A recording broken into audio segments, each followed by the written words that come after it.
এই মেয়েটার নাম শ্রেয়া আর তার পাশে তার হাজবেন্ড কারণ হলো একজন অক্ষম পুরুষ। কারণ বিয়ের এতগুলো বছর পার হয়ে গেল, এখনো তাদের সন্তান হয়নি। আবার পরীক্ষা করানোর পর ধরা পড়েছে যে সমস্যাটা তার হাজবেন্ড কারণের মধ্যেই। তার লাগানো বীজে কখনো নাকি গাছই হবে না, আর এই কারণেই তখন ডক্টর তাদেরকে আইভিএফ করানোর অ্যাডভাইস দেয়। সহজ ভাষায় বলতে গেলে আইভিএফ হলো এমন একটা প্রক্রিয়া যার মাধ্যমে আর্টিফিশিয়াল ভাবে অন্য এক পুরুষের স্পার্ম এনে শ্রেয়ার জরায়ুতে প্রতিস্থাপন করানো হবে। এই বিষয়টা বাইরের উন্নত রাষ্ট্রগুলোতে খুবই জনপ্রিয়, তবে বাংলাদেশ অথবা ভারতের মতো জায়গায় মানুষজন এই সেবা নিতে কিছুটা দ্বিধাবোধ করে। সেখানে ডাক্তারের সাথে কথা বলে শ্রেয়া এবং কারণ দুজনেই রাজি হয় এবং এই কার্যের জন্য শ্রেয়াকে একটা নির্দিষ্ট ডেটও দেওয়া হয়। কিন্তু এখানকার কথাবার্তা শেষ হলে তখনই আমরা জানতে পারি যে এতক্ষণ শ্রেয়া যাকে নিজের হাজবেন্ড বলে পরিচয় দিল, অর্থাৎ কারণ, সে আসলে প্রকৃতপক্ষে তার হাজবেন্ড নয়, তারা ভুয়া পরিচয়ে এসেছিল। কি একটু গোলমাল লাগছে তো? শ্রেয়া যে নাকি একটা অবিবাহিত মেয়ে, সে কেন এমন কাজ করবে? কেনই বা তার এমন একটা কাজ করার প্রয়োজন হচ্ছে? ওয়েল, সেটা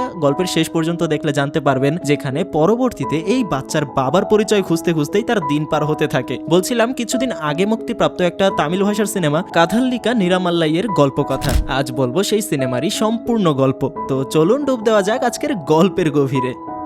ঘটনার শুরুটা হয়েছিল আরো কিছু মাস আগে থেকে। শ্রেয়া তার পরিবার নিয়ে চেন্নাই থাকে। সে তার পরিবারের একমাত্র মেয়ে। শ্রেয়া একজন আর্কিটেকচার এবং সামনের মাসে কারণের সাথে তার বিয়ে হয়ে যাবে। তাদের দুজনেরই প্ল্যান বিয়ের পর বিদেশে শিফট হয়ে যাবে। কারণের কথা, পারিবারিকভাবে বিয়ে করার পর ভিসা প্রসেসিং হতে হতে অনেক সময় লেগে যাবে, এই জন্য সে চায় এখনই ভিসার জন্য আবেদন করে ফেলতে। কিন্তু সেই জন্য তো ম্যারেজ সার্টিফিকেট দরকার। তাই কারণ তাকে বলে, কি হয় যদি তারা কোর্ট ম্যারেজ করে ফেলে? 2 মাস পরেই তো তারা ধুমধাম করে পারিবারিকভাবে বিয়ে করছে। কারণের এই পরিকল্পনায় শ্রেয়াও সায় দেয়। সেই উপলক্ষে আজ কারণ তাকে ছোটখাটো শপিং করাতে নিয়ে আসে। বিয়ে করবে, শাড়ি তো লাগবেই। বিয়ের আগেই কারণের টাকায় শপিং করছে দেখে শ্রেয়ার মা তাকে কথা শোনাতে শুরু করে। তার মায়ের পছন্দ না যে বিয়ের আগে ছেলে মেয়েরা একসাথে মেলামেশা করুক, কিন্তু শ্রেয়ার কথায় বোঝা যায় তার এবং কারণের পরিচয় 4 বছর আগে থেকেই, মানে লাভ ম্যারেজ আর কি। কিন্তু পারিবারিকভাবে বিষয়টা অ্যারেঞ্জ ম্যারেজের মতোই হচ্ছে। শ্রেয়া বিয়ের পরপরই বাচ্চা নিতে চায়, কারণ তার বয়স এমনিতেই অনেক বেশি হয়ে গিয়েছে। অপরদিকে শহরের মেয়েদের একটা প্রধান সমস্যা হয়ে দাঁড়িয়েছে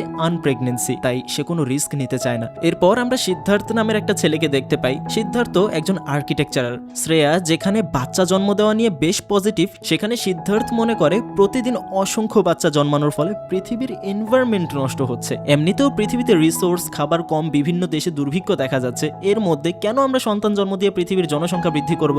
এমনকি সেও সন্তান জন্ম দিতে চায় না, মানে থ্যানোসের মতো চিন্তা ভাবনা আর কি। এখন তার এই চিন্তাধারার সাথে তার 2 বন্ধু এগ্রি করে না। তার বন্ধু রমেশ বলে, এইসব চিন্তা তোর মা বাবার মাথায় থাকা দরকার ছিল, তাহলে তুই পৃথিবীতে আসতি না। রমেশ বিবাহিত হলেও তাদের আরেক বন্ধু সেতু বিয়ে করতে পারবে না, কারণ সেতু হলো কি বলবো, একটু গে প্রকৃতির, কিন্তু সেও সন্তান জন্ম দিতে চায়। তাই সে স্পার্ম ফ্রিজ করে রাখতে চায় এবং প্রযুক্তির মাধ্যমে সন্তান জন্ম দিতে চায়। কিন্তু সিদ্ধার্থ তাকে এইসব করতে মানা করে। শুধু শুধু এসব করে একটা শিশুকে পৃথিবীতে এনে কি লাভ? সিদ্ধার্থ তাকে নানাভাবে বোঝানোর চেষ্টা করে, কিন্তু সেতু তো ডিসাইড করেই ফেলেছে যে সেটা করবেই। সেতু একা একা স্যাম্পল কালেক্ট করবে, এই ব্যাপারটা নিয়ে নার্ভাসনেস কাজ করছিল তার মধ্যে। তাই সে তার 2 বন্ধুকে রিকোয়েস্ট করে তারাও যেন তার সাথে স্যাম্পল কালেক্ট করে। প্রথমে রমেশ রাজি হচ্ছিল না, কিন্তু সিদ্ধার্থের কথায় সেও রাজি হয়ে যায়। সিদ্ধার্থ বলে, ছোটবেলা থেকে আমরা সব কাজ একসাথে করছি, আজ না হয় এটাও একসাথেই করি। এরপর তারা একসাথে রিসেপশন কাউন্টারে যায়, কিন্তু রিসেপশনিস্ট বলে, এখানে তো একজনের অ্যাপয়েন্টমেন্ট দেওয়া আছে, একজনই স্পার্ম ফ্রিজ করতে পারবেন। সেতু তাকে রিকোয়েস্ট করে কিছু একটা করার জন্য, কিন্তু রিসেপশনে জানায় এভাবে অ্যাপয়েন্টমেন্ট নেওয়া যায় না। পরে তাদের সবার রিকোয়েস্টে জোরে রিসেপশনিস্ট রাজি হয়ে যায় এবং তাদের ফর্ম ফিল আপ করতে দেওয়া হয়। এরপর কাউন্টার থেকে তাদেরকে একটা করে বক্স দেওয়া হয়, যেখানে তারা সবাই তাদের স্পার্ম কালেক্ট করে জমা দিয়ে যায়। সিদ্ধার্থ স্পার্ম জমা দিতে গেলে রিসেপশনিস্টকে নানা প্রশ্ন জিজ্ঞাসা করতে থাকে, যে প্রশ্নগুলো শুনে তার মাথা গরম হয়ে যায়। এরপর চলে যাওয়ার সময় সিদ্ধার্থ তাদের একটা পেন ড্রাইভ সাথে করে নিয়ে যায়, যেটা জানতে পেরে সে রিসেপশনের তাদের পিছু নিতে শুরু করে। কাউন্টারে স্পার্ম রাখা 2টা চেম্বার ছিল। এক জায়গায় যারা ফ্রিজ করতে চায় তাদের স্পার্ম রাখা হতো, আর অন্যটায় যারা ডোনেট করতে চায় তাদের স্পার্ম রাখা হতো। কাউন্টার খালি থাকায় সেখানে অন্য একজন নার্স এসে ভুল করে সিদ্ধার্থের স্পার্ম ডোনারের চেম্বারে রেখে দিয়ে যায়। আর স্পার্ম ডোনেটের ব্যাপারটা তো আমি প্রথমেই ব্যাখ্যা করেছি। আইভিএফ এর চেম্বার থেকে বের হয়ে সিদ্ধার্থ একটা ফ্যাশন শোতে যায়, যেখানে তার গার্লফ্রেন্ড পারফর্ম করছিল। এই হলো তার গার্লফ্রেন্ড নিরু। পারফরমেন্স শেষ হওয়ার পর নিরু তার সাথে দেখা করতে আসে। তখন রমেশকে জানায় আজ সিদ্ধার্থ তার স্পার্ম ফ্রিজ করে এসেছে। তখন নিরু তাকে জিজ্ঞাসা করে, তুমি তো সন্তান জন্ম দেওয়ার বিরুদ্ধে, তাহলে স্পার্ম ফ্রিজ করার মানে কি? জানিয়ে রাখি, নিরু আর কিছুদিনের মধ্যে তার বউ হতে চলেছে, সামনেই তাদের এঙ্গেজমেন্ট। এরপর নিরু তার সাথে কথা বলার জন্য একটা প্রাইভেট রুমে যায় এবং সেখানে সে তাকে বলে, আমি তোমাকে হয়তো এখনো ঠিক করে বুঝাতে পারিনি। তখন সিদ্ধার্থ তাকে এইসব উল্টাপাল্টা ব্যাপারে চিন্তা করতে মানা করে আর বলে সব দুশ্চিন্তা না করে তুমি তোমার ক্যারিয়ারে ফোকাস করো। তখন নিরু তাকে জিজ্ঞাসা করে কিছুদিন পরেই তো আমাদের এঙ্গেজমেন্ট, তারপর কি তুমি আমাকে বিয়ে করবে না? তখন সিদ্ধার্থ তাকে বোঝায় বিয়ে নামক এই সেকেল ভালোবাসাটাকে নষ্ট করে দেয়। আমি তো বিয়ে করতে চাই না, কিন্তু তোমার জোরাজোরির কারণে আমি এঙ্গেজমেন্টে রাজি হয়েছি। এই কথা শুনে নিরু তো অনেক রেগে যায়। তখন সিদ্ধার্থ তাকে বোঝায় একসাথে থাকার জন্য বিয়ে করার প্রয়োজন নেই, একসাথে থাকার জন্য প্রয়োজন ভালোবাসা। সিদ্ধার্থ ভেবেছিল এইসব কথা শুনে নিরুর রাগ কমে যাবে, কিন্তু হয় তার ঠিক উল্টো, নিরু আরো রেগে যায়। তাই তখন তাকে শান্ত করার জন্য সিদ্ধার্থ বলে তুমি যা বলবে আমি তাই করবো, যদি বলো বিয়ে করতে আমি বিয়েও করবো। তখন নিরু তার সামনে শর্ত রেখে বলে আজ তোমার বন্ধুরা বলেছে স্পার্ম ফ্রিজ করতে, তাহলে বিয়ের পর যদি আমি তোমাকে বাচ্চা নেওয়ার ব্যাপারে বলি তাহলে তুমি কি বাচ্চা নেবে? সে উত্তরে সিদ্ধার্থ বলে দেখো আমি তোমাকে আগেও বলেছি যে বাচ্চা আমার চাই না। তারপর নিরু আর কোনো কথা না বলে সেখান থেকে চলে যায়। সিদ্ধার্থ বাড়িতে ফিরলে দেখতে পায় তার বাবা এঙ্গেজমেন্টের জন্য সবাইকে ইনভাইট করতে শুরু করেছে। সেই লিস্টে তার বসের নামও ছিল। তার সাথে তার বসের সম্পর্ক খুব একটা ভালো না, ওই সাপে নেউলে সম্পর্কের মতন আর কি। তাই সে তার বাবাকে বলে তার বসকে যেন ইনভাইট না করে, আর সে এই চাকরিটা নাকি ছেড়ে দেবে, পার্টনারশিপে অন্য একটা স্টার্টআপ দাঁড় করাবে। এদিকে শ্রেয়া আর তার ব্যাপারটা তো বললামই, তারা দুজনে প্ল্যান অনুযায়ী বিয়ে করে নেয়, যেখানে তার বেস্ট ফ্রেন্ড এবং একটা কাজিন উপস্থিত ছিল। এরপর বেশ কয়েকটা দিন কেটে যায়, সিদ্ধার্থের এঙ্গেজমেন্টের দিনও এগিয়ে আসে। শ্রেয়া তার একটা প্রজেক্টের কাজ নিয়ে ব্যস্ত ছিল, এমনকি সে কারণের সাথে দেখা করতে পর্যন্ত যেতে পারছিল না, ওই ভিডিও কলে কথা বলা হতো। সেদিন কারণ তাকে জানায় তাদের ভিসা নাকি অনেকটাই রেডি হয়ে গিয়েছে, পারিবারিকভাবে বিয়ে হওয়ার আগেই তারা সেটেল হতে পারবে, বিয়ের পরপরই সোজা ইউএসএ। সামনেই তাদের বিয়ে, এমন অবস্থায় সারাদিন কাজ করতে দেখে তার বস তাকে বলে কাজে একটু ছুটি নিতে, এতে তার মাইন্ডটা ফ্রেশ হবে। তাই সে আজ অফিস থেকে তাড়াতাড়ি বেরিয়ে পড়ে এবং কারণকে সারপ্রাইজ দেওয়ার জন্য তাকে না জানিয়ে তার অ্যাপার্টমেন্টে চলে যায়।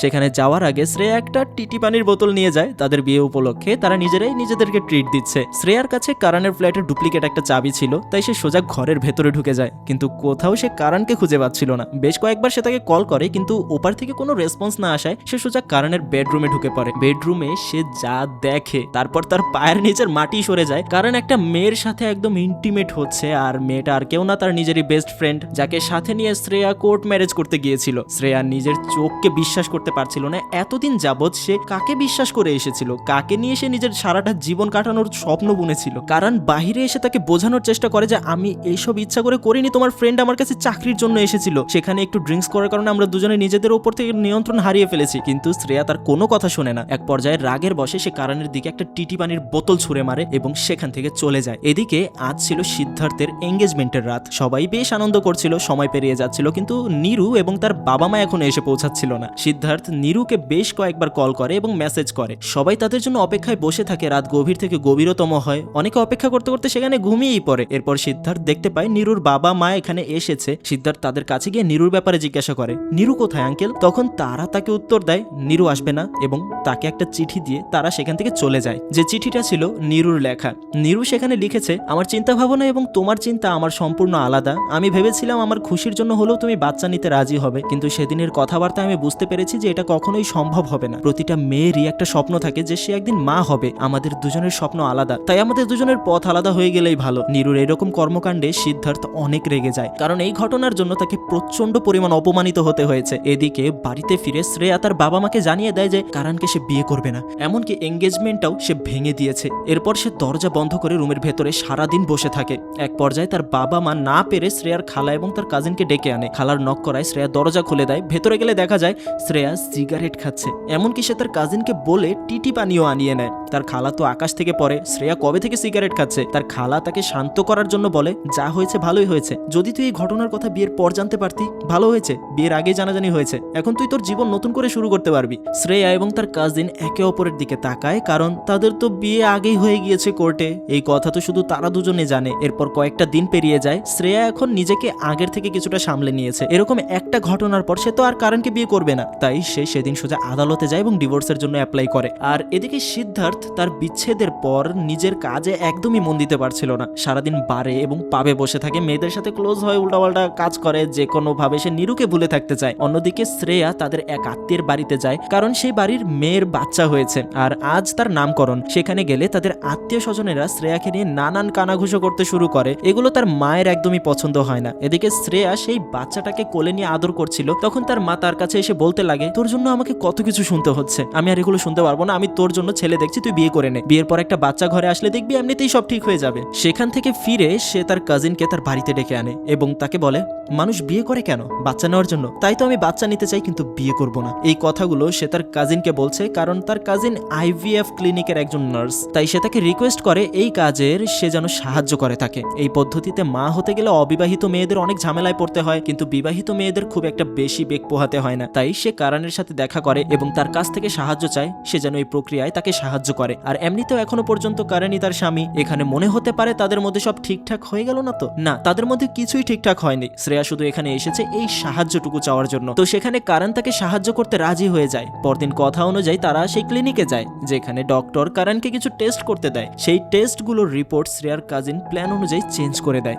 যেন কারণের শারীরিক সমস্যা প্রমাণিত হয় আর শ্রেয়ার নাম সেই লিস্টে দেওয়া হয়। শ্রেয়া ডক্টরকে জিজ্ঞাসা করে, আমি কি স্পার্ম ডোনারের সাথে দেখা করতে পারবো? তখন ডাক্তার তাকে না করে দিয়ে বলে, ডোনাররা সবসময় তাদের পরিচয় গোপন রাখে আর তাদের অনুমতির বাইরে পরিচয় প্রকাশ করা আমাদের নীতিমালার বাইরে। এরপর শ্রেয়ার অপারেশন সম্পূর্ণ করা হয়। এরপর যেভাবে কাজ করার সেই কার্য সম্পন্ন হয়। নিয়ম অনুযায়ী 1 মাস পর প্রেগনেন্সি টেস্ট করলেই বোঝা যাবে অপারেশন সাকসেসফুল হয়েছে কিনা।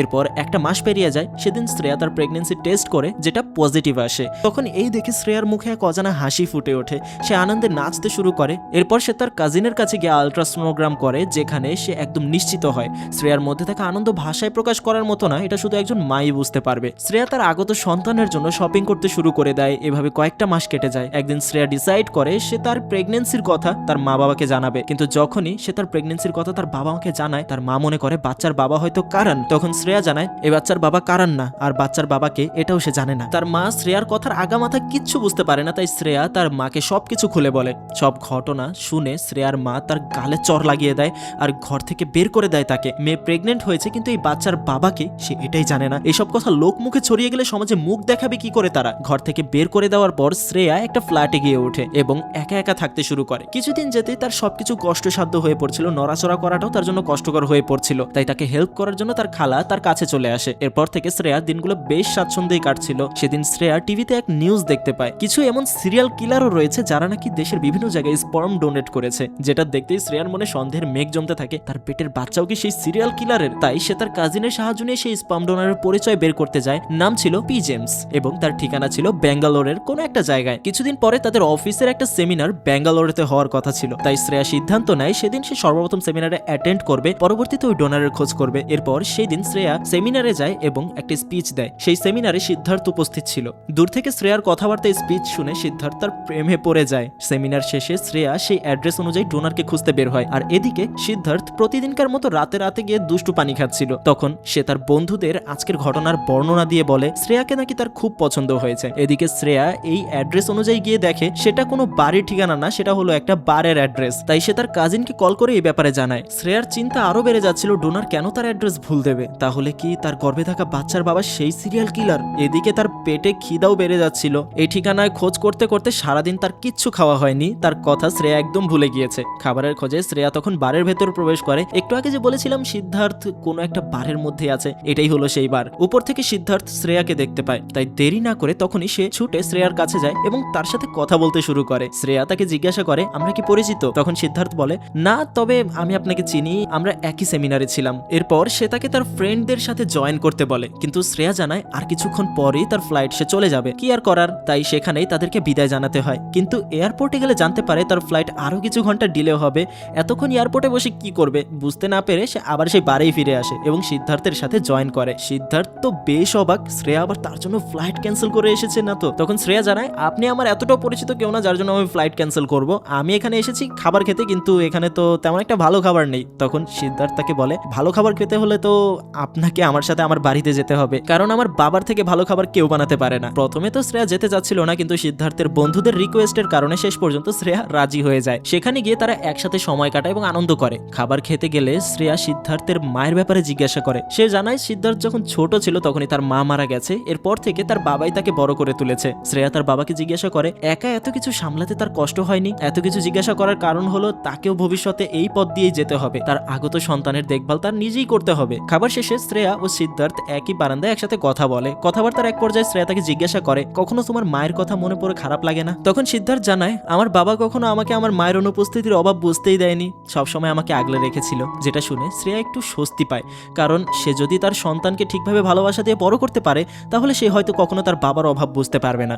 এরপর শ্রেয়াও তার জীবনের সেই খারাপ অধ্যায়ের কথা জানায়। তখন সিদ্ধার্থ তার সম্পর্কে বলতে শুরু করে যে সে এখন তখন সিঙ্গেল, একটা গার্লফ্রেন্ড ছিল যে কিনা এঙ্গেজমেন্টের দিন তাকে বিয়ে করবে না এমনটা জানিয়ে দিয়েছিল। তার গার্লফ্রেন্ডের ছেড়ে যাওয়ার কারণ জানতে চাইলে সিদ্ধার্থ বলে, আমার গার্লফ্রেন্ড চাইতো বাচ্চা নেওয়ার জন্য, কিন্তু আমি চাইতাম না। এরপর তো সিদ্ধার্থ তার ওই লেকচার শুরু করে দেয় যে কিভাবে বাচ্চা জন্ম দেওয়া পৃথিবীর জন্য ক্ষতিকর হয়ে দাঁড়াচ্ছে। এতক্ষণ সিদ্ধার্থের সাথে কথা বলে শ্রেয়ার মনের মধ্যে সিদ্ধার্থের প্রতি একটা গুড ভাইবটা তৈরি হচ্ছিল, সেটা তার এই কথা শুনে একদম মুহূর্তেই শেষ হয়ে যায়। আর একটা মুহূর্ত সে এখানে থাকতে চায় না, কারণ তার কথাবার্তা ঠিক নেই, বাচ্চা নেবে না মানে কি, এইসব বিষয়ে সে নেগেটিভ কেন। তাই সে ঘুরিয়ে পেঁচিয়ে তাকে বলে এখন তার যেতে হবে। তাই সিদ্ধার্থ তাকে এয়ারপোর্টে পৌঁছে দিয়ে আসে। বিদায় দিয়ে যাওয়ার সময় সে সৃষ্টিকর্তার কাছে প্রার্থনা করে তার যেন ছেলে সন্তান না হয়। এরপর কেটে যায় আরো কয়েকটা মাস। শ্রেয়া একটা ছেলে সন্তান জন্ম দিয়েছে, যদিও সে চেয়েছিল তার যেন ছেলে না হয়, কিন্তু মায়ের কাছে ছেলে মেয়ে দুটোই এক। এরপর কেটে যায় 8 বছর। শ্রেয়া এখন বেশ ভালো একটা পজিশনে চাকরি করছে, তার ছেলেও অনেক বড় হয়ে গেছে, এখন সে স্কুলে পড়ে। সেদিন তার অফিসের বস তাদেরকে একটা প্রজেক্টের ব্যাপারে জানায়, যে প্রজেক্টের পেছনে বেশ অনেকগুলো কোম্পানি পড়ে আছে। তাই সেই প্রজেক্টটা তাদের কোম্পানিতে আনার জন্য বস শ্রেয়াকে দায়িত্ব দেয় এবং তাকে বলে যদি এই প্রজেক্টটা তার হাতে চলে আসে তাহলে তারপর থেকে স্যালারিতে নয় পার্টনারশিপে কাজ করা হবে তার সাথে। এদিকে শ্রেয়ার ছেলে পার্থকে স্কুলে তার বাবার ব্যাপারে বেশ বেগ পোহাতে হয়। স্কুলে অনেকেই তাকে তার বাবার ব্যাপারে জিজ্ঞাসা করে, সেই উত্তরটা যদিও তার মা তাকে শিখিয়ে দিয়েছে, তারপরও তার বন্ধুরা এই ব্যাপারটা নিয়ে মজা করে। যদিও পার্থ এইসব ব্যাপারগুলো খুব সুন্দরভাবে হ্যান্ডেল করে নেয়। সেই দিন পার্থ তার বাড়ির পাশে পার্কে ফুটবল খেলছিল, তার ছোড়া ফুটবলটা একটা লোকের মাথায় গিয়ে পড়ে। আর যখন সে পেছনে ঘুরে তাকায় তখন আমরা বুঝতে পারি এটা হলো সিদ্ধার্থ। অফিসের কাজে সে বেশ কয়েকটা মাস এখানেই থাকবে, যদিও সে এটা জানে না যে শ্রেয়া এই কলোনিতেই থাকে আর পার্থ তারই ছেলে। পার্থ সিদ্ধার্থের কাছ থেকে বলটা ফেরত চায়, কিন্তু সিদ্ধার্থ বলটা ফেরত না দিয়ে বলটাতে লাথি মেরে কলোনির বাইরে ফেলে দেয়। পার্থ তো তার পেছনে নাচর বান্দার মতো পড়ে যায়। তার দাবি হলো বলটা ফেরত নিয়ে আসতেই হবে, না হলে নতুন একটা বল কিনে দিতে হবে। সিদ্ধার্থ তখন একটা শর্ত রাখে, যদি তুমি আমাকে সরি বলো তাহলে আমি একটা নতুন বল কিনে দেবো। কিন্তু পার্থ তো সরি বলবে না। শ্রেয়াদের পাশে ফ্ল্যাটে একটা ছেলে থাকে যে কিনা শ্রেয়াকে অনেক পছন্দ করে, কিন্তু কখনো সাহস করে বলতে পারেনি। প্রতিদিন শ্রেয়াকে দেখার জন্য তাদের কাছে কফি চাইতে আসে। আজ অব্দি মনে হয় 20 কেজির উপর কফি চেয়ে নিয়ে গেছে, কিন্তু শ্রেয়া এসব কিছু তার পাত্তা দেয় না। তার জীবনের সবটা জুড়ে এখন শুধু পার্থ। সেদিন পার্থ তার নানার সাথে কথা বলছিল। কথার এক পর্যায়ে সে তার নানার কাছে একটা ফুটবল চেয়ে বসে, কারণ সে যখন কলোনির ছেলেদের সাথে ফুটবল খেলছিল সেই বলটা একটা লোকের গায়ে লাগতে সে লোকটা তার বল ফেলে দেয়। আর বলটা তার ছিল না, কলোনির ছেলেরা তাই তাকে হুমকি দিয়েছে যদি সে বল কিনে না দেয় তাহলে তাকে আর তাদের সাথে খেলতে দেবে না। আবার শ্রেয়ার বিষয়ে বলতে গেলে শ্রেয়া আজ পর্যন্ত তার পরিবারের সাথে যোগাযোগ করেনি। মূলত সে করেনি এটা বললে ভুল হবে, তার বাবা মাই তাকে একদম ত্যায্য করে দিয়েছে। তবে রিসেন্ট কিছু সময় ধরে মাঝে মাঝেই শ্রেয়ার বাবা পার্থর সাথে কথা বলে, তারা ফোনে কথা বলে। তাদের মধ্যকার এই কথাগুলো তার মা আবার পেছন থেকে শুনছিল, তাই পরদিন সে তাকে মাঠে নিয়ে যায়। মাঠে সবাই আরেকটা বল দিয়ে খেলছিল, কিন্তু তাকে কেউ খেলায় নিচ্ছিল না। তাই পার্থ মন খারাপ করে দাঁড়িয়ে থাকে। ঠিক তখন সিদ্ধার্থ তাকে পেছন থেকে ডাক দেয় এবং তার মন খারাপ করে থাকার কারণ জিজ্ঞাসা করে। পার্থ তাকে দেখে একদম রেগে যায়। পার্থ তার মাকে ডেকে বলে, এই যে উনি আমার বলটা ফেলে দিয়েছিলেন। আর এই শুনে সিদ্ধার্থ যখন পেছনের দিকে ঘুরে তাকায় সে তো একদম অবাক হয়ে যায়, এই তো শ্রেয়া। সিদ্ধার্থ কখনো কল্পনাও করতে পারেনি যে কখনো তার সাথে শ্রেয়ার দেখা হবে। আবার শ্রেয়াও হয়তো কখনো এরকম হবে ভাবেনি। এরপর তারা একে অপরের কাছে যায় এবং কথা বলতে শুরু করে, যেখানে শ্রেয়া তাকে এখানে মানে চেন্নাই আসার কথা জিজ্ঞাসা করে। এতে সিদ্ধার্থ জানায় একটা প্রজেক্টের কাজে এখানে আসতে হয়েছে। এরপর দিন শ্রেয়া সেই প্রজেক্টের ব্যাপারে ডিসকাস করতে একটা সেমিনারে যায়, যেখানে অনেকগুলো কোম্পানির লোক উপস্থিত ছিল। কিছুক্ষণ পর সেখানে সিদ্ধার্থ এলে শ্রেয়া একদম অবাক হয়ে যায়। শ্রেয়া যে প্রজেক্টটা নিয়ে কাজ করছে ঠিক সেম প্রজেক্টের জন্যই সিদ্ধার্থ এখানে এসেছে। মানে তারা দুজন প্রতিপক্ষ, যে যার কোম্পানির জন্য প্রজেক্টটা হাতিয়ে নিতে পারে, এই হলো কথা।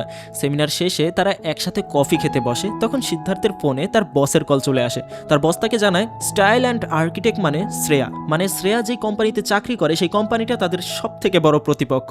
ওদের থেকে ডিলটা ছিনিয়ে আনতে পারলে এই প্রজেক্টটা তাদের নিশ্চিত।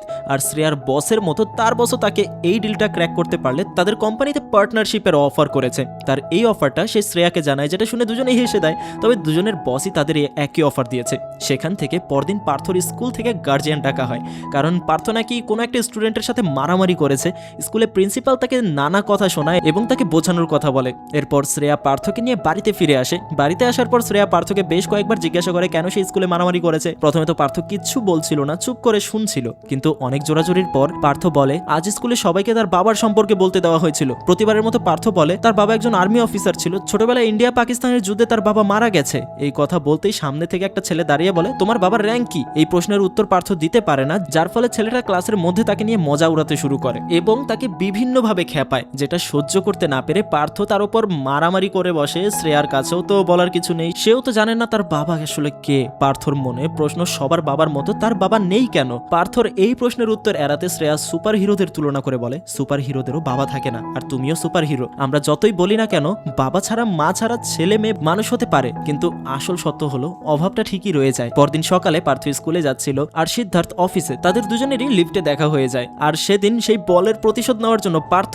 লিফটের সবকটা তলার বাটন একদম চাপতে শুরু করে, যাতে সিদ্ধার্থের অফিস যেতেও দেরি হয়ে যায় এবং সে বিরক্তও হয়। সেদিন অফিস থেকে ফিরে শ্রেয়া পার্থকে খুঁজে না পেয়ে তার খালাকে জিজ্ঞাসা করে। তিনি জানান নিচে হয়তো খেলছে, কিন্তু শ্রেয়া নিচে থেকে আসার সময় কোথাও পার্থকে দেখতে পায়নি। নিচে নেমে সে এদিক ওদিক খুঁজতে শুরু করে, কিন্তু কোথাও খুঁজে পায়নি। এরপর সে সিদ্ধার্থের কাছে গিয়ে জিজ্ঞাসা করে পার্থ কি তার কাছে এসেছিল, কিন্তু সিদ্ধার্থ জানায় পার্থ তার কাছে আসেনি। এরপর পুলিশ ডাকা হলে পুলিশ বাচ্চার বাবা সম্পর্কে জানতে চায়, যে ব্যাপারে কথা বলতেই শ্রেয়া বিব্রত বোধ করে। পুলিশকে জানায় সে একজন সিঙ্গেল মাদার। শ্রেয়াকে চিন্তিত দেখে সিদ্ধার্থ তাকে বলে রেস্ট নিতে, আর কথা দেয় সে তার ছেলেকে খুঁজে এনে দেবে। বাড়িতে ফিরে গেলেও তার মন যেন কোথাও বসছিল না। এখনো পর্যন্ত পার্থর কোনো খোঁজ পাওয়া যায়নি। উল্টো দিকে রাত গভীর হতে চলেছে, তাই সে পার্থর জন্য পার্কের বেঞ্চে অপেক্ষা করছিল। আর তখনই কিছুক্ষণ পর সিদ্ধার্থ পার্থকে নিয়ে সেখানে হাজির হয়। পার্থ এতক্ষণ ব্যাঙ্গালোর স্টেশনে বসেছিল, কারণ তার মা বেশ কয়েকবার তাকে বলেছিল তার বাবা ব্যাঙ্গালোরে থাকতো। তখন সিদ্ধার্থ তাকে বকা দিয়ে বলে, এরপর থেকে তুমি আর কোথাও যাবে না, সন্ধ্যার আগেই ঘরে ফিরে আসবে, তা না হলে খবর আছে। পরদিন বিকালে পার্থ একা একা মন খারাপ করে পার্কেই বসে থাকে,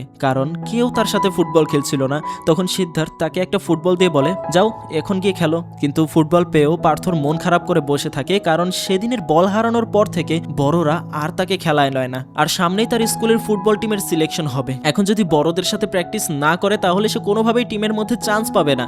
যা শুনে সিদ্ধার্থ বলে, এটা কোনো সমস্যা হলো? এখন থেকে আমি তোমার সাথে খেলবো। এরপর সিদ্ধার্থ ফুটবল পায়ে নিয়ে তাকে বিভিন্ন স্কিল করে দেখাচ্ছিল, যেটা থেকে পার্থ তো একদম অবাক হয়ে যায়।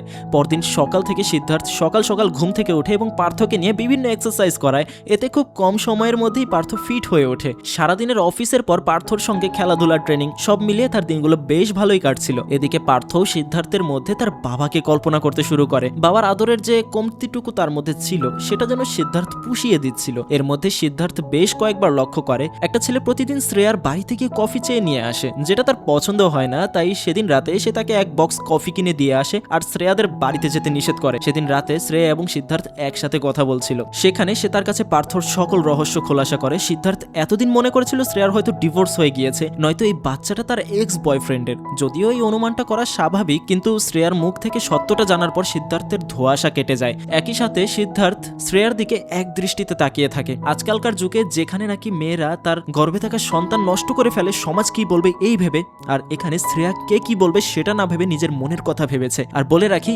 এতদিন সিদ্ধার্থ বাচ্চা নেওয়ার ব্যাপারে যে ধারণা পোষণ করত তা পার্থর সাথে সময় কাটিয়ে পরিবর্তন করে ফেলেছে। তার এখন মনে হচ্ছে সন্তান শুধুমাত্র বংশের ধারাবাহিকতা রক্ষার জন্য হয় না, জীবনে বেঁচে থাকার আনন্দ বাড়িয়ে দেয় আমাদের সন্তানেরা, যেটা সে হয়তো কখনো পার্থর সাথে দেখা না হলে বুঝতেই পারতো না। যাই হোক, পরদিন সকালে শ্রেয়া ব্যাঙ্গালোরে যাওয়ার জন্য রেডি হচ্ছিল, কারণ আজ তার অফিসের কোনো একটা কাজের জন্য ব্যাঙ্গালোর যেতে হবে। কিন্তু তখন সে জানতে পারে তার খালা খুবই অসুস্থ, আর এই অসুস্থতার মধ্যে সে পার্থর দেখভাল করতে পারবে না, তাই সে ব্যাঙ্গালোরে যাওয়ারটা ক্যান্সেল করেছে। এরই মাঝে সেখানে সিদ্ধার্থ আসলে সে জানতে পারে শ্রেয়া আজ ব্যাঙ্গালোর যাচ্ছে না। তখন সিদ্ধার্থ তাকে বলে সেও নাকি আজ ব্যাঙ্গালোর যাচ্ছে, তাই সে তাকে তার সাথে ব্যাঙ্গালোর যেতে বলে এবং সাথে করে পার্থকেও নিয়ে নেয়। পুরোটা জার্নি পার্থ এবং শ্রেয়া খুবই এনজয় করে। অফিসের কাছে সে সিদ্ধার্থ তাদেরকে তার বাড়িতে নিয়ে যায়। সিদ্ধার্থের বাবা তাদেরকে দেখে খুব খুশি হয়। পার্থও কখনো তার কাছের মানুষের সাথে এরকম করে সময় কাটায়নি, তাই সেই সময়টাকে খুব এনজয় করে। তাদেরকে দেখে মনে হচ্ছিল তারা যেন কোন একটা ফ্যামিলি ভ্যাকেশনেই এসেছে। পার্থর ফুটবলের প্রতি ভালোবাসা দেখে সিদ্ধার্থ ও তার বাবা পার্থর সাথে ফুটবল খেলে। সিদ্ধার্থ নাকি একসময় ফুটবলার হতে চেয়েছিল, কিন্তু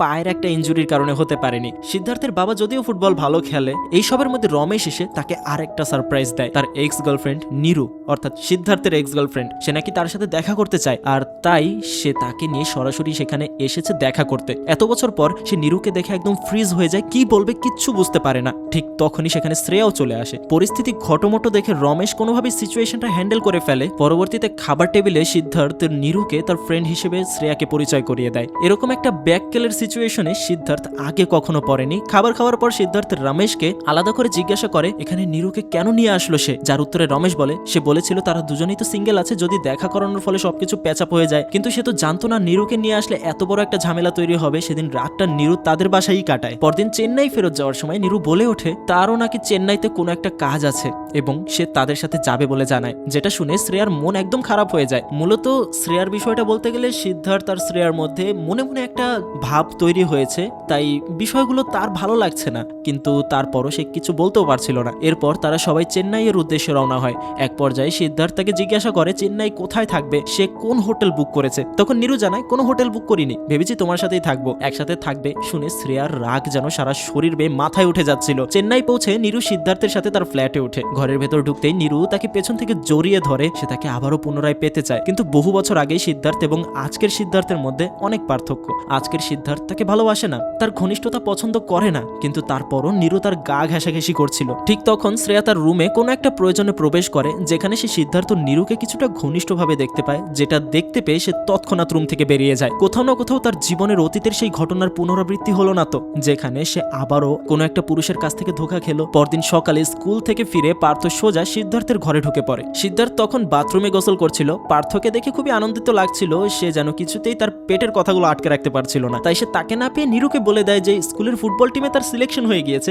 যেটা বাথরুমের ভেতর থেকে সিদ্ধার্থ শুনতে পেয়ে গোসল শেষ না করেই বাইরে বেরিয়ে আসে আর পার্থর সঙ্গে আনন্দে নাচতে শুরু করে। একটা বাচ্চার সাথে সিদ্ধার্থের এরকম সম্পর্ক দেখে নীরু অবাক হয়ে যায়। তাদের মধ্যকার সম্পর্কের মূল সমস্যাটাই তো ছিল বাচ্চা নেওয়া নিয়ে, তাই না? আর আজ সিদ্ধার্থ কতটা পরিবর্তন হয়ে গিয়েছে। সেখান থেকে চলে যাওয়ার আগে পার্থ তাদেরকে আবারও মনে করিয়ে দিয়ে বলে যে কালকে আমার জন্মদিন, আসবে কিন্তু। সিদ্ধার্থ তখন তাকে আসবে বলে কথা দেয়। পরদিন অফিসে গেলে সিদ্ধার্থ বুঝতে পারে শ্রেয়া তার থেকে একটু দূরে দূরেই থাকছে, ওই ইগনোর করছে আর কি। কারণটাও স্পষ্ট, কিন্তু সিদ্ধার্থ যখন তাকে জিজ্ঞাসা করে তখন সে একদম অস্বীকার করে আর বলে আজ বিকেলে পার্থর বার্থডে পার্টি, তোমার গার্লফ্রেন্ডকে নিয়ে এসো। তখন সিদ্ধার্থ তাকে রেগে গিয়ে উত্তর দেয় ও আমার গার্লফ্রেন্ড না, আমার এক্স গার্লফ্রেন্ড। কিন্তু শ্রেয়া কিছু না বললেও সিদ্ধার্থ বুঝতে পারে নীরুর উপস্থিতির কারণে সে এমন আচরণ করছে। বিকালে তখন সিদ্ধার্থ পার্থর সাথে ফুটবল খেলছিল, নীরু তখন তাদেরকে দূর থেকে দেখছিল। তখন সে অনেকটা শিওর হয়ে যায় সিদ্ধার্থের মনে তার প্রতি আর কোনো ভালোবাসা নেই। মানুষ ভালোবাসার জন্য নিজেকে পরিবর্তন করে, যে পরিবর্তনটা সে শ্রেয়ার জন্য করেছে। সেদিন বৃষ্টির জন্য তারা পার্থর বার্থডে পার্টিতে যেতে পারছিল না, তাই নীরু তাকে বলে কোথাও ঘুরতে গেলে কেমন হয়। তখন সিদ্ধার্থ তাকে সোজা না করে দেয় আর বলে তাকে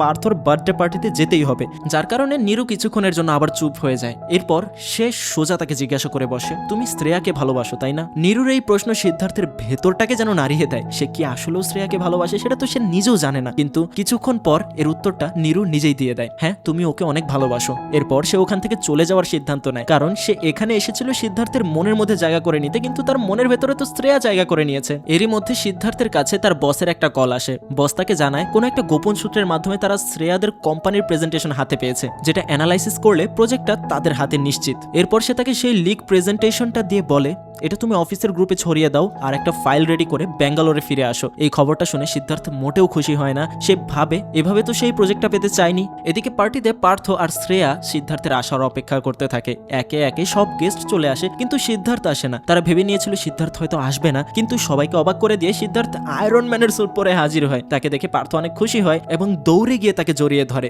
পার্টি শেষ হওয়ার পর সিদ্ধার্থ শ্রেয়ার রুমে যায় কস্টিউম চেঞ্জ করার জন্য। সেখানে সে শ্রেয়ার ল্যাপটপে তাদের সেই প্রেজেন্টেশনটা দেখতে পায়। সিদ্ধার্থ তখন সেই প্রেজেন্টেশনের কিছু চেঞ্জ করে দিতে নেয় যেন তার প্রজেক্টটা পেতে পারে, কারণ এই প্রেজেন্টেশনটা তো লিক হয়ে গিয়েছে। প্রেজেন্টেশনের কারেকশন করতে গিয়ে সিদ্ধার্থ শ্রেয়ার কাছে ধরা পড়ে যায়। শ্রেয়া মনে করে সিদ্ধার্থের তাদের এতটা ক্লোজ হওয়ার একটাই উদ্দেশ্য ছিল, সেটা হলো কোনোভাবে তার প্রেজেন্টেশনটা লিক করে দেওয়া। সিদ্ধার্থ তাকে বোঝানোর চেষ্টা করে যে এসবের কিছুই তার উদ্দেশ্য ছিল না। সেখানে সে সিদ্ধার্থের সাথে অনেকটা খারাপ ব্যবহার করে এবং তাকে ঘর থেকেও বের করে দেয়। পরদিন সকালে কোম্পানির বস তাকে জানায় তারা প্রজেক্টটা পেয়ে গিয়েছে। তাদের অপোজিট কোম্পানি তাদের নাম কোনো কারণে উইথড্র করে নিয়েছে, আর তাই প্রজেক্টটা তাদেরকে হ্যান্ড ওভার করা হয়েছে। শ্রেয়ার বুঝতে দেরি হয় না এই কাজটা সিদ্ধার্থের। সে ইচ্ছা করেই তাদের কোম্পানির নামটা উইথড্র করে ফেলেছে। তার সাথে দেখা করতে গিয়ে জানতে পারে সিদ্ধার্থ এখান থেকে অর্থাৎ চেন্নাই ছেড়েও চলে গিয়েছে। শ্রেয়া গতকাল রাতের ঘটনার জন্য একবার সরি পর্যন্ত বলতে পারল না তাকে। দিন পেরোতেই পার্থ ও শ্রেয়ার সিদ্ধার্থকে খুবই মিস করতে শুরু করে।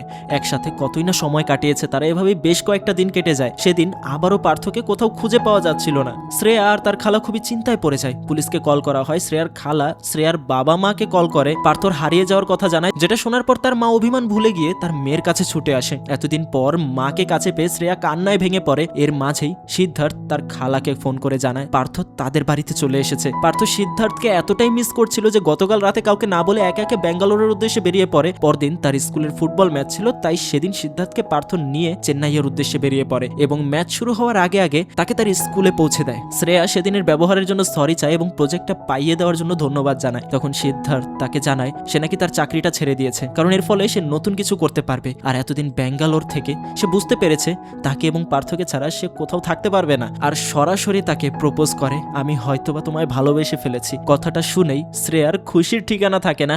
এরপর কিছুদিন পর তারা সকলে সিদ্ধার্থের বন্ধু সেতুর বিয়েতে যায়। হ্যাঁ, তার বন্ধু বিয়ে করেছে, আর বর্তমানে শ্রেয়ার সাথে তো তার একটা ভালোই বন্ডিং, বর্তমানে ভালোই সম্পর্ক, একটা রিলেশন রানিং চলছে। তো সেখানে সবাই বিষয়টা জানতে পারে, আর তখনই কথায় কথায় সেখানে কথা উঠে যায় সেই গল্পের শুরুর দিকের কথা, যখন তারা স্পার্ম ডোনেট করতে গিয়েছিল। সিদ্ধার্থকে তারা পি জেমস বলে খেপাতে শুরু করে, আর এই পি জেমসের কথা শুনেই শ্রেয়ার কান খাড়া হয়ে যায়। সেই পি জেমস যাকে খুঁজতে শ্রেয়া ব্যাঙ্গালোর শহর ঘুরে বেরিয়েছিল, আসলে স্পার্ম ফ্রিজ করার সময় সে তার নাম ফর্মে পি জেমস লিখেছিল আর অ্যাড্রেস দিয়েছিল তারা যেই বারে আড্ডা দিত সেই বারের। মানে বোঝা গেল যে ছেলেটার জন্য সিদ্ধার্থ এতটা কানেকশন ফিল করছে, তাদের কানেকশনটা শুধুমাত্র এমনি এমনি নয়, সেটা রক্তের কানেকশন। তাই তো বলি পার্থর সিদ্ধার্থের প্রতি এমন আগ্রহ থেকে আসলো। আর এখানেই শেষ হলো আজকের গল্পটা। তো কেমন লাগলো গল্পটা কমেন্ট করে জানাতে পারেন। ভালো লাগলে নিচে লাইকের বাটনটা আছে, জাস্ট একটা লাইক করে দেবেন, নতুন হলে সাবস্ক্রাইব করুন। আর এই যে স্ক্রিনে আমাদের আরো একটা গল্প ভেসে উঠেছে, এই গল্পটাও চাইলে দেখতে পারেন, মজার একটা গল্প,